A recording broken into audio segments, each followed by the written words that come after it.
하나님 아버지와 우리 주 예수 그리스도로부터 오는 은혜와 평강이 이 자리와 온라인으로 예배를 드리시는 모든 동안의 성도님들과 또 그리스도의 청년들에게 함께하기를 우리 주님의 이름으로 축원합니다. 오늘은 한 가지 질문으로 설교를 시작해 보려고 합니다. 여러분이 갖고 계신 습관은 무엇입니까? 습관이라는 말의 뜻은 어떠한 행동을 학습한 후 일상적으로 반복하는 행위라고 되어 있습니다. 한자로 풀어보면 익혀진 버릇이라고 합니다. 그래서 우리의 삶을 관찰해 보면 반복하는 과정에서 우리 몸에 자연스럽게 익은 어떤 습관들이 있습니다. 좋은 습관도 가지고 있고 그렇지 못한 습관도 하나씩은 다 가지고 있을 겁니다. 우리 청년들과 만나서 원투원을 할 때 지금은 제가 이런 말을 많이 안 하지만 예전에 청년들을 만날 때 많이 했던 말이 있습니다. 그게 무슨 말이냐면 습관만큼 자신의 삶을 드라마틱하게 바꾸는 것은 별로 없다는 것입니다. 습관이라는 것은 좋은 의미로도 또 나쁜 의미로도 사용이 되지만 그것이 어떤 습관이든 삶의 많은 영역에 지대한 영향을 끼친다는 뜻입니다. 제가 존경하는 한 목사님이 계십니다. 이전 교회에 있을 때 청년부를 담당하셨고 지금은 일산 쪽에서 담임 목회를 굉장히 잘하고 계신 목사님이 계시는데 그분의 많은 부분을 존경하는데 그중 제 입장에서는 정말 경이롭게 존경할 만한 점이 하나 있었습니다. 언젠가 목회자 수련회를 다 같이 가가지고 야식을 먹는 시간이 있었어요. 근데 글쎄 그분이 다른 목사님들은 다 드시는 야식을, 심지어 선임 목사님도 드시는 야식을 그분 혼자 꿋꿋이 안 드시고 있는 겁니다. 그래가지고 제가 여쭤봤습니다. 목사님 왜 드시지 않으세요? 그랬더니 그분이 그러시는 겁니다. 흥도사 많이 먹어. 나는 야식을 원래 아예 안 먹어. 건강하게 목회를 오래 하고 싶거든. 저는 그때 속으로 정말 감동을 받고 감탄할 수밖에 없었어요. 와, 나도 이런 목회자가 되어야 되겠다. 자기 관리를 정말 잘해서 건강한 모습으로 쓰임받는 그런 목회자가 되어야 되겠다라고 그런 생각을 했던 적이 있었습니다.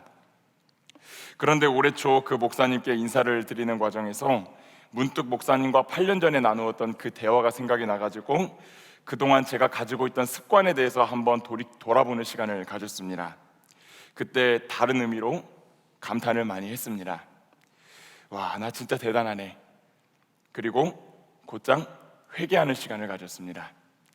혹시 이 자리에 계신 분들 중에도 회개하셔야 되는 분들이 계시다면 겸손하게 주님 앞에서 여러분의 생활 습관을 한번 돌아보시기를 축복합니다. 좀 전에 말씀을 드렸던 목사님은 그때도 잘하셨지만 지금도 목회를 정말 잘하고 계십니다. 설교도 너무 좋으시고요, 목양도 또 양육도 교회 운영도 정말로 잘하시는 목사님이십니다. 그런데 저는 그분을 뵐 때 단순히 설교를 잘하시고 목양과 양육이나 여러 가지 영역을 잘하신다는 의미만 잘하시는 면만 보고 목회를 잘한다라고 생각이 되지는 않습니다. 오히려 그분이 목회라는 사명을 잘 감당하시기 위해 의식적으로 태도와 자세를 교정하여 좋은 습관을 들이기 위해 노력하시고 그 좋은 습관에서 나오는 힘과 영적인 에너지를 가지고 목회를 하시기 때문에 이 목회가 굉장히 잘 흘러간다라고 하는 생각을 해보게 되었다는 것입니다.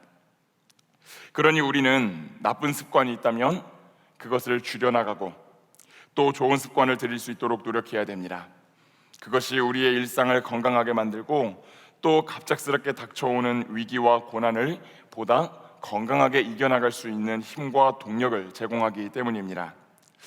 마찬가지로 우리의 일상뿐만이 아니라 신앙생활 가운데도 이런 일련의 좋은 습관들을 들이기 위해 노력하는 것이 필요하다고 오늘 성경은 저와 여러분에게 말하고 있습니다.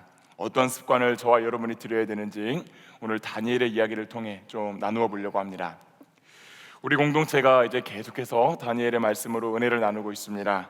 지난주 우리는 느부갓네살 왕의 아들이었던, 기억나십니까? 어떤 왕이죠? 아무도 모르세요? 여러분이 아무도 대답 못하니까 아기가 울고 있는 것 같아요. 벨사살 왕의 이야기를 통해 우리가 자주 쓰는 영광이라는 개념에 대해서 우리가 한번 생각해 보았습니다. 여러분, 영광이 무엇이라고 했습니까? 하나님을 어떻게 여기는 것이라고 했습니까? 무겁게 여기는 것이라고 말씀드렸습니다. 내가 잘 나가고 성공해서 많은 재물로 하나님을 즐겁게 드리는 것이 영광이 아니라 하나님의 존재를 무겁게 여기고 그분이 하시는 말씀이라면 가볍게 흘려듣지 않고 내게 그것이 손해로 다가오더라도 순종하려고 노력할 때 그때 드러나는 것이 영광이라고 말씀을 드렸습니다. 벨사살은 하나님과 그 말씀을 매우 가볍게 여기었고 그 과정에서 자신도 메네메네데겔 우바르신, 하나님께서 저울에 달아보니 한없이 가벼웠다라고 하는 평가를 받게 됩니다. 하나님을 가볍게 여기는 인생은 가벼이 여김을 받게 되는 것입니다. 그러나 하나님을 무겁게 여기는 인생은 하나님 역시 그 인생을 무겁게 여겨주신다라는 메시지를 나누었습니다. 오늘 우리가 함께 예배하는 이 시간이 주님의 말씀을 무겁게 여기는 자리, 그래서 주님의 영광이 드러나는 자리가 되기를 우리 주님의 이름으로 축복합니다. 오늘 본문을 보면 벨사살 왕이 죽고 이제 바벨론이 멸망했습니다. 이후 바사왕 다리오가 집권을 하게 됩니다. 이때부터 페르시아 시대가 시작이 됩니다.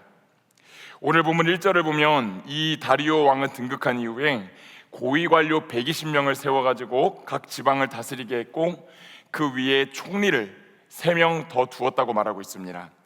그러니 총리 한 명당 대략 40명의 고위 관료를 담당했어야 되는 건데 인품과 능력이 대단한 사람만 이 총리직에 오를 수 있었다라고 하는 것을 우리는 어렵지 않게 유추해 볼 수 있는 것입니다.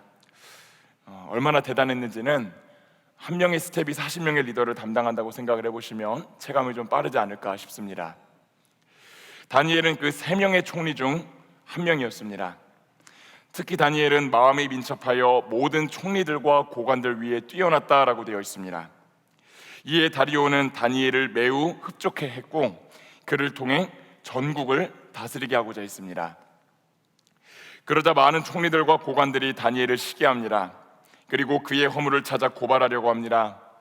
아마 그 중에는 다리오와 함께 나라를 세운 개국 공신들도 많았을 텐데 패망한 남유다 포로에다가 얼마 전에 멸망한 바벨론의 관리 출신인 다니엘이 자신들의 위에 있는 것을 용납할 수가 없었기 때문입니다. 그러나 그들은 다니엘을 고발할 근거를 찾지 못합니다. 다 함께 다니엘 6장 4절의 말씀을 한번 읽어보도록 하겠습니다. 이에 총리들과 고관들이 대하여 다니엘을 고발할 근거를 찾고자 하였으나 아무 근거, 아무 허물도 찾지 못하였으니 이는 그가 충성되어 아무 그릇됨도 없고 아무 허물도 없음이었더라. 그들은 고발을 위한 어떤 근거도 허물도 찾지 못했다고 기록되어 있습니다.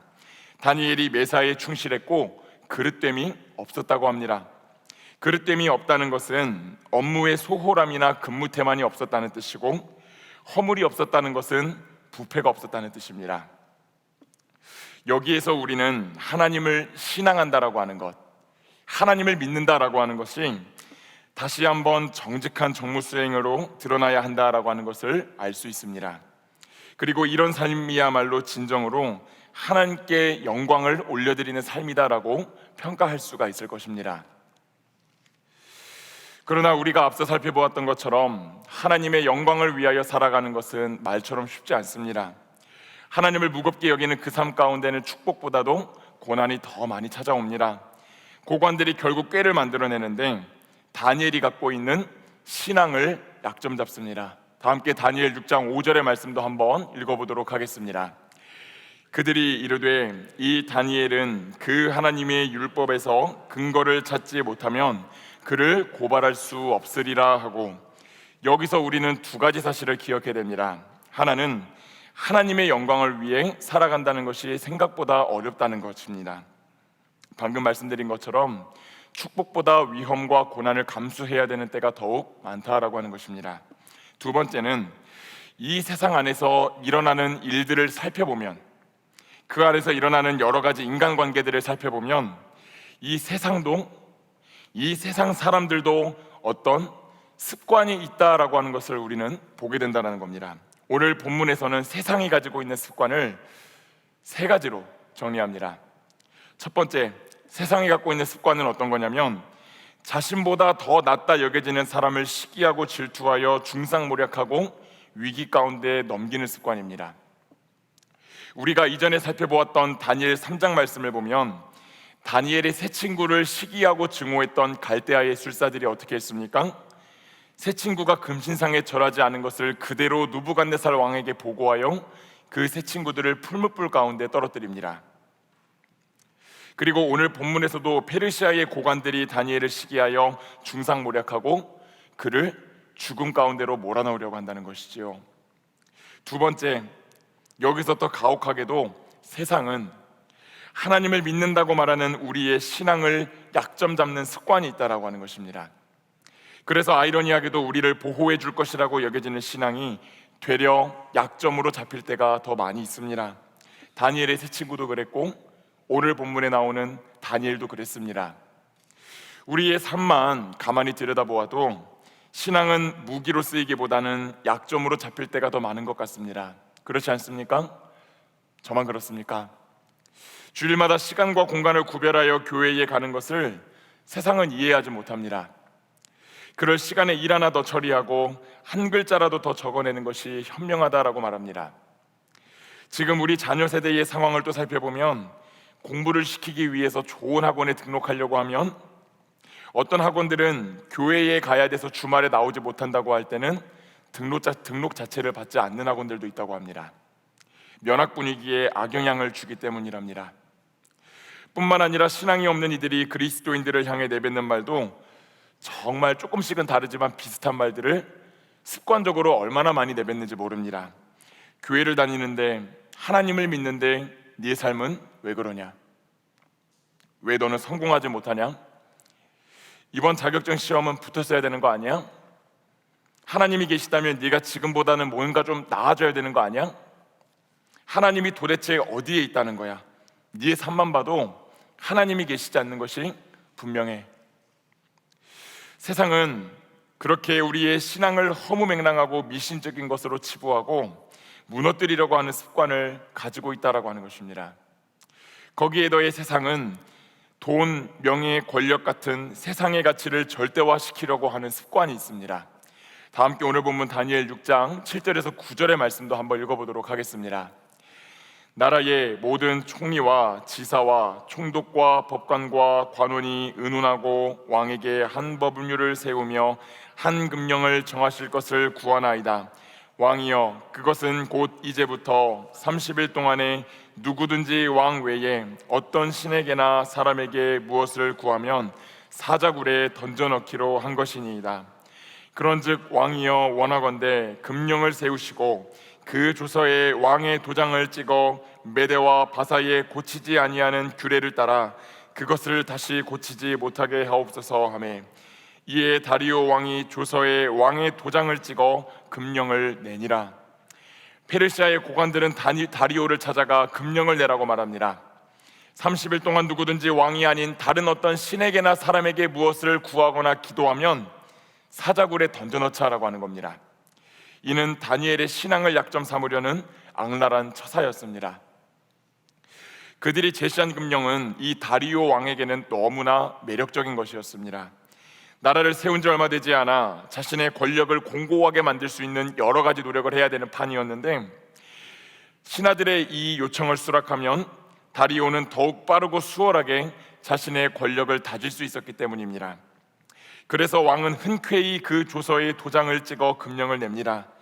페르시아의 법에서 도장을 찍어내면 그것은 뒤로 물릴 수 있는 것이 아니었습니다. 다니엘서를 보면 여기 등장하는 어떤 역대의 왕도 이 습관에서 벗어나지 못했다라고 하는 것을 우리는 보게 됩니다. 느부갓네살도 자신의 권력을 절대화하기 위해 무엇을 세웠습니까? 금신상을 세웠고요.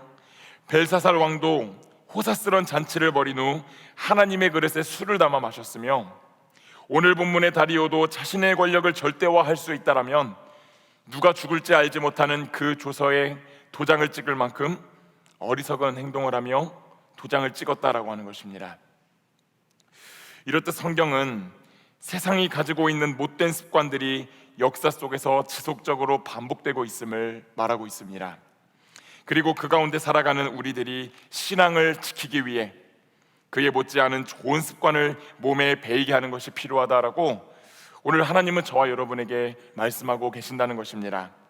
그 습관에서 나오는 힘으로 우리의 신앙을 건강하게 유지하고 그 신앙으로 세상을 이겨나갈 힘을 얻을 수 있기 때문입니다.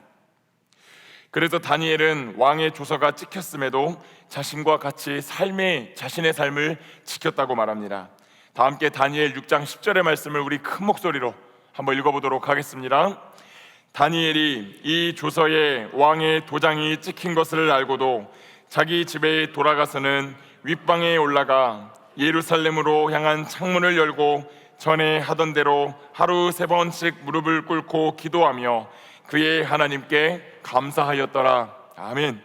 다니엘은 자신을 향해 대적해오는 세상의 습관을 자신이 갖고 있는 신앙의 습관으로 맞서 싸웠습니다. 그는 왕의 조서에 도장이 찍힌 것을 알고도 전에 하던 대로 윗방에 올라가 예루살렘으로 향한 창문을 열고 하루에 3번씩 무릎을 꿇고 기도하며 하나님께 감사했다라고 기록합니다. 한번 따라해 주시겠습니까? 전에 하던 대로. 우리 한 번 더 따라하겠습니다. 전에 하던 대로. 그렇습니다. 이는 다니엘이 보여준 하나님을 신앙하는 삶이 어떤 위기가 닥쳤을 때만, 내가 아쉬울 때만, 내가 하나님을 필요로 할 때만 나타나는 일시적인 모습이 아니었다는 것을 말하고 있는 것입니다. 기쁠 때나 슬플 때나 평안할 때나 그렇지 않을 때나 언제나 한결같이 하나님 앞에서 쌓아왔던 습관이었다라고 하는 것을 말하고 있는 것입니다. 그 습관은 쌓이고 쌓여 하나님을 향한 굳센 믿음을 견지하게 했고, 그는 그 믿음으로 세상의 못된 습관들과 맞서 싸웠다라고 하는 것이죠. 오늘 세상이 가지고 있는 습관이 몇 개였습니까? 3가지였는데 다니엘 역시 3가지의 습관으로 맞서고 있다는 것을 보게 됩니다. 하나씩 살펴보려고 하는데 첫 번째입니다. 한번 따라해 주시겠습니까? 하나님께 나아가는 습관. 그렇습니다. 오늘 본문 10절 말씀을 보면 이 다니엘이 기도했던 곳에 대해서 묘사를 하고 있습니다. 그는 자신의 집에서 특별히 어디에 가가지고 기도했다고 되어 있습니까? 윗방에 올라가서 기도했다라고 되어 있습니다. 이는 그가 언제나 하나님을 바라보는 사람이었고 그분이 계신 곳을 향해 가까이 나아가는 습관을 가지고 있었다라고 하는 것을 알려주는 것입니다. 우리가 다음 주까지 다니엘의 말씀으로 은혜를 나누고 그 다음 주부터는 요나서를 가지고 4주 동안 말씀을 나누게 될 예정입니다. 미리 스포를 조금만 하자면 이 요나는 이스라엘의 원수였던 니느웨로 가서 하나님의 심판의 말씀을 전해야 되는 사명을 받은 예언자였습니다. 그러나 그는 그 하나님의 말씀에 순종하기를 거부합니다. 그리고 하나님의 얼굴을 피해 도망갑니다. 그런데 그렇게 요나가 하나님을 피해 도망가는 모습을 성경은 내려갔다라고 하는 단어를 통하여 묘사하고 있다라는 것입니다. 이 요나는 다시스, 즉 스페인 지역으로 도망가기 위해 요빠라는 항구로 내려갔고 거기서 배를 타고 또 내려갔다라고 되어 있습니다. 이게 히브리 말로는, 우리말 성경은 백삭스를 주고 배에 올랐다라고 되어 있는데 히브리 원문을 보면은 야라드라고 하는 히브리어를 썼는데 이거는 배를 타고 또 어딘가로 내려갔다라고 하는 뜻입니다. 또 배를 타고 내려간 요나는 다시 한번 배의 제일 밑에 층에 내려가 가지고 깊이 잠이 듭니다. 하늘에 계신 하나님을 피해 한없이 아래로 도망치고 있는 모습이 요나에게서 보인다는 것입니다. 그러나 다니엘은 오히려 위기의 상황이 되니까 어떻게 합니까? 하나님의 낯을 피하여 아래로 도망갑니까? 아니면 위를 향하여 갑니까? 위를 향하여 갔다라고 하는 것입니다. 이는 하나님께 가까이 나아가기 위함이고 그분의 말씀에 순종하기 위한 준비를 하기 위함입니다. 성경은 하나님의 은혜와 역사를 경험하기 위해 높은 곳에 올라갔던 사람이 다니엘 말고도 있었다라는 것을 증언하고 있는데, 다 함께 하박국 2장 1절의 말씀도 한번 읽어보도록 하겠습니다. 내가 내 파수하는 곳에 서며 성루에 서리라. 그가 내게 무엇이라 말씀하실는지 기다리고 바라보며 나의 질문에 대하여 어떻게 대답하실는지 보리라 하였더니. 아멘. 하박국이라는 다른 예언자는 파수하는 곳, 즉 성루에 서서 하나님을 기다립니다. 그 성의 가장 높은 곳에 올라가서 하나님을 기다리고 자신이 이전에 드렸던 질문과 기도에 하나님이 어떻게 응답하시는지 지켜보기 위해 높은 그 자리를 지키고 있었다고 말합니다. 즉 높은 곳에 올라간다는 것은 하나님을 찾는다는 것이고, 다니엘이 매일매일 그 윗방에 올라갔다라고 하는 것은 그의 자리에서 하나님을 열심히 찾고 은혜와 긍휼을 구했다라고 하는 뜻입니다. 사랑하는 여러분, 오늘 여러분에게는 이렇게 하나님을 찾는 거룩한 습관이 있으십니까? 내가 필요할 때, 내가 아쉬울 때, 내가 버거울 때만 하나님을 찾는 것이 아니라 희노애락을 겪는 모든 삶의 순간 속에서 하나님을 찾기 위해 열심히 움직이고 계십니까? 주일마다 돌아오는 예배의 자리 잘 지키고 계십니까? 묵상이 나누어지는 자리, 기도가 울려 퍼지는 자리를 열심히 찾고 계시는지요? 하나님은 오늘 이 자리에 있는 저와 여러분이 매일의 삶 가운데 하나님을 찾는 거룩한 습관을 들이시기를 원하시는 분이십니다. 그 습관을 들이기 위해 노력하고 예배와 말씀과 기도와 찬양이 있는 자리를 늘 사모하고 찾으시는 그런 저와 여러분이 되기를 우리 주님의 이름으로 축복합니다. 두 번째 습관입니다. 두 번째 습관도 한번 따라해 주시겠습니까? 하나님의 약속을 붙들고 기도하는 습관. 그렇습니다. 마찬가지로 오늘 보면 10절을 보면 다니엘은 윗방에 올라가서 기도했다고 되어 있습니다. 그런데 어디를 향하여 창문을 열고 기도했다고 되어 있습니까? 예루살렘 쪽을 향하여 창문을 열고 기도했다라고 되어 있습니다. 그는 왜 포로지인 페르시아에서 살고 있으면서도, 그곳에서 산지가 오래되었음에도 불구하고 왜 예루살렘을 향하여 창문을 열고 기도했던 것일까요? 아마 고향에 대한 그리움일 수도 있고, 멸망해버렸던 조국 남유다가 회복되고 부흥되기를 바라는 마음에서 그렇게 했을 수도 있습니다. 그러나 다니엘이 이렇게 했던 이유는 하나님의 말씀, 즉 약속에 근거한 것이었습니다. 다 함께 역대하 6장 38절에서 39절의 말씀을 한번 읽어보도록 하겠습니다. 자기들을 사로잡아간 적국의 땅에서 온 마음과 온 뜻으로 주께 돌아와서 주께서 그들의 조상들에게 주신 땅과 주께서 택하신 성과 내가 주의 이름을 위하여 건축한 성전 있는 쪽을 향하여 기도하거든 주는 계신 곳 하늘에서 그들의 기도와 간구를 들으시고 그들의 일을 돌보시오며 주께 범죄한 주의 백성을 용서하옵소서. 아멘. 방금 읽은 말씀은 지혜의 왕으로 알려져 있는 솔로몬의 기도입니다. 다니엘이 활동했던 때보다 대략 500년이나 과거에 활동했던 솔로몬이 예루살렘에 하나님의 성전을 지었을 때 솔로몬이 이 기도를 하나님께 드렸습니다. 그런데 그 기도가 이렇습니다. 하나님, 만약 이스라엘 백성이 범죄하여 이방으로 사로잡혀 갔을 때, 그래서 이방 땅에 거주하고 있을 때, 그럼에도 마음을 돌이켜 하나님의 성전이 있는 쪽을 바라보며 기도하거든 마음이 부드러워져서 다시 주님이 계신 쪽을 바라보며 기도하거든 하늘의 하나님이 그 기도와 간구를 들으시고 그 삶을 돌보아 주시고 그 백성을 용서하여 주시옵소서. 이것이 솔로몬이 드렸던 기도입니다. 그리고 이후에 하나님은 그 솔로몬의 기도에 그렇게 하겠다라고 응답하셨습니다.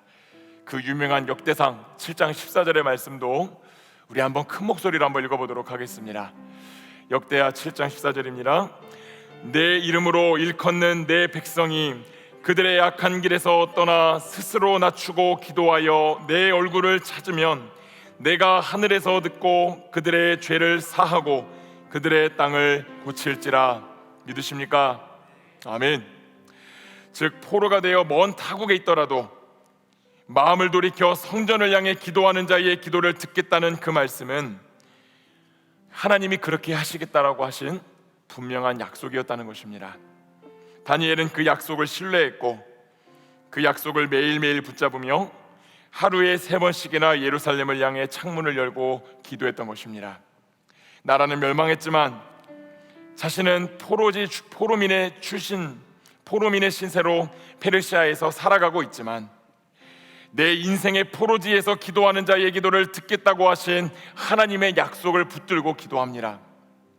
하나님이 장차 행하실 역사에 대한 기대, 주님의 뜻이 이루어지는 세상에 대한 소망과 믿음을 담아 다니엘은 하나님의 약속을 붙잡았다라는 것입니다. 매일매일 하나님의 약속을 붙잡았던 그 습관은 왕의 조서에도 무릎 꿇지 않고 하나님을 신앙할 수 있는 힘과 용기를 불어넣어 주었습니다. 사랑하는 여러분, 오늘 저와 여러분의 하나님은 말씀으로 약속하시는 하나님이십니다. 그리고 그 약속을 신뢰하고 매일매일 그 약속을 붙잡고 기도하기를 원하시는 하나님이십니다. 우리가 삶을 살아가며 맺는 약속, 사람과 사람이 맺는 약속은 참 쉽게 어그러지고 깨지기 쉬운 것입니다. 그러나 하나님의 약속은 그렇지 않습니다. 왜입니까? 그분은 자신의 이름에 걸린 명예를 걸고 자신이 하신 약속을 반드시 지키시는 신실하신 하나님이시기 때문입니다. 오늘 이 자리에 내 인생이 포로지에 놓여 있는 것 같다고 느끼시는 분들이 계실지도 모릅니다. 그러나 이제 다시 말씀을 읽으시길 축복합니다. 그 말씀에 적힌 여러분을 향한 수많은 약속들을 굳게 믿으시기를 축복합니다. 그리고 그 약속이 내 삶 가운데 이루어지게 해달라고 기도하실 수 있기를 축복합니다. 그 거룩한 습관을 들이시고 회복함을 통해 우리를 향해 습관적으로 대적해오는 세상의 공격을 이겨낼 수 있는 모든 그리스도의 청년들과 성도님들이 되시기를 우리 주님의 이름으로 축복합니다. 마지막 세 번째입니다. 한번 따라해 주시겠습니까? 어떤 상황 속에서도 감사하는 습관.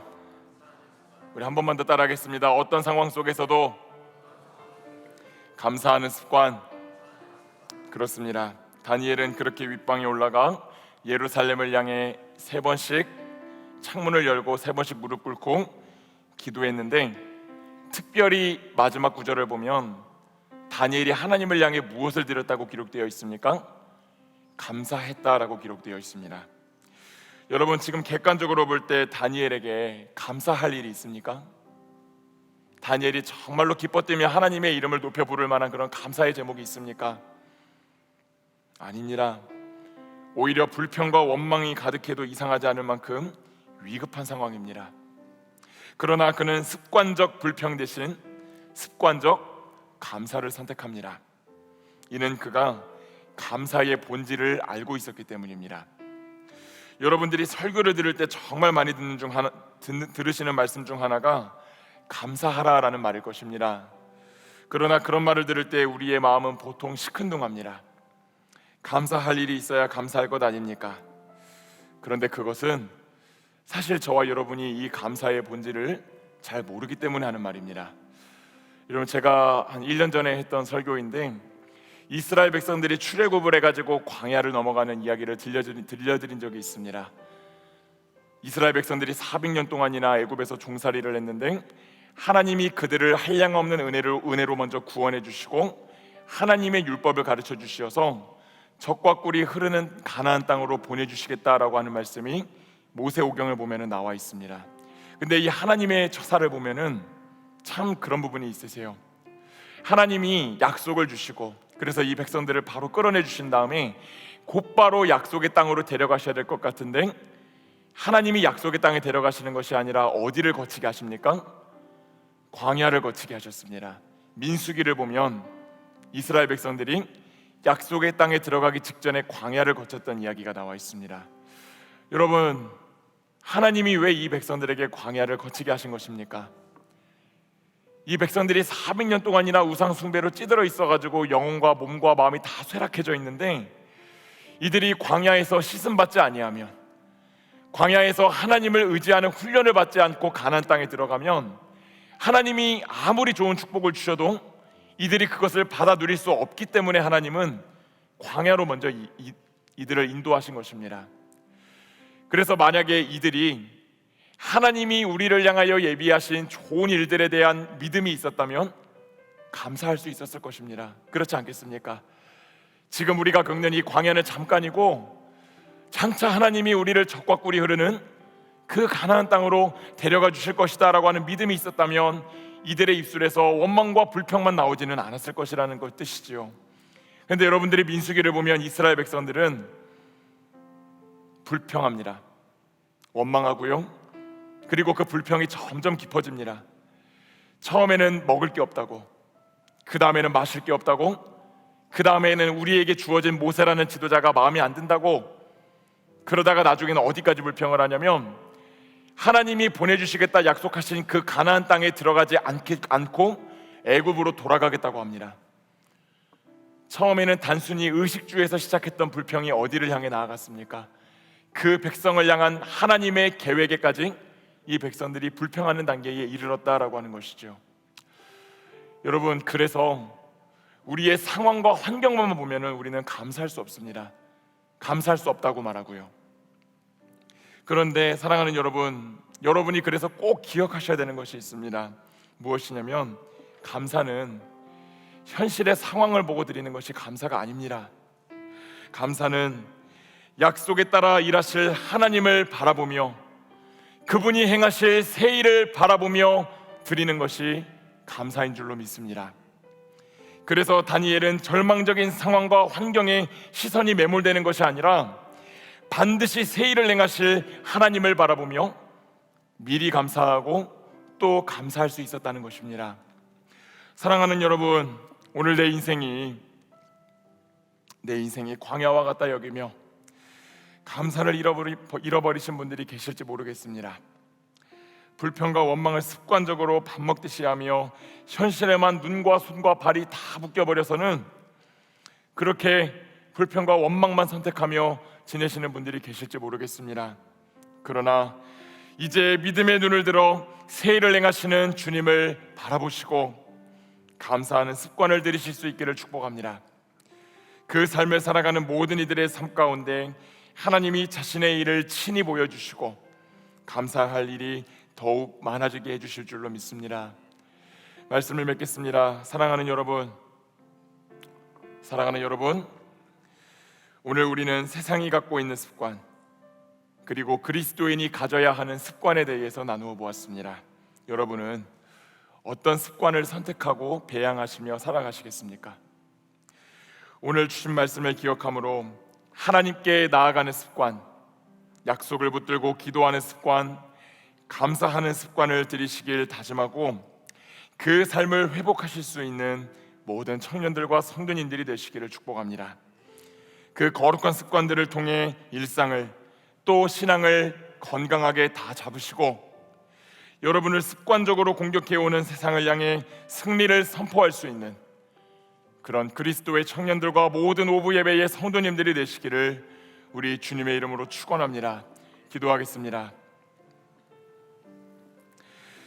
사랑과 은혜가 충만하신 아버지 하나님, 이 시간 우리가 거룩한 습관을 들이기를 소망하며 주님 앞에 나아갑니다. 하나님, 우리의 상황과 환경은 정말로 녹록지 않지만 하나님께 영광 올려드리기를 결단하며 살아가는 그 삶 가운데 불어닥쳐오는 고난이 너무나도 심해 버티는 것이 쉽지가 않지만 그럼에도 우리를 향해 끊임없이 공격해오는 그 습관에, 그 세상의 습관에 맞서 우리가 신앙의 습관을 가지고 맞설 수 있도록 인도하여 주시기를 소망합니다. 우리가 어느 때에나 하나님께 나아갈 수 있도록 인도하여 주시고 약속을 붙들고 신뢰하며 기도하는 습관을 가지게 하시며 어떤 상황 가운데서도 감사하는 습관을 가지고 주님을 기쁘시게 하고 세상을 향해 승리를 선포하며 살아갈 수 있는 모든 영적인 그리스도의 청년들과 성도들로 살아갈 수 있도록 하나님, 우리와 함께 하여 주시고 용기를 더하여 주시옵소서. 그렇게 하실 우리 하나님께 모든 감사와 영광 올려드리며 사랑이 많으신 예수 그리스도의 이름으로 기도드립니다. 아멘.